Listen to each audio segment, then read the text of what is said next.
আসসালামু আলাইকুম বন্ধুগণ। ডাক্তার সাবরিনার মতো লোকরা কি বিএনপিতে প্রবেশ করতে পারবে? আওয়ামী লীগ আমলে দেখা গেছে এই যে মমতাজ, শমিকা স্যার, রিয়াজ, ফেরদৌস, সাকিব, ফারিয়া, এই বিভিন্ন এই সুবর্ণ মোস্তফা এদেরকে দিয়ে আওয়ামী লীগ রাজনীতি করাতো। আর করাতো কি? ব্যবসায়ীদের দিয়ে, রাজনীতিবিদদেরকে দূরে সরিয়ে দিয়েছিল, যে কারণে আওয়ামী লীগ কিন্তু ধ্বংস হয়ে গেছে।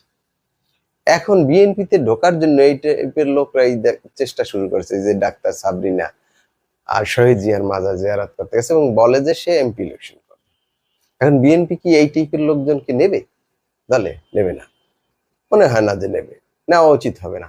এদের অনেক ফলোয়ার থাকে সিনেমায়, মিডিয়ায়, গান বাজনা গায়ে ঠায়, বা এই আধা অশ্লীল অশ্লীল এই টাইপের লোকজন হলো, এগুলি দিয়ে মানুষ এদেরকে দিয়ে বিনোদন নেয়। কিন্তু এদেরকে তো মানুষ, সামাজিক যারা সমাজের ব্যক্তিত্ব সম্পন্ন, তারা এদেরকে কিন্তু পছন্দ করে না।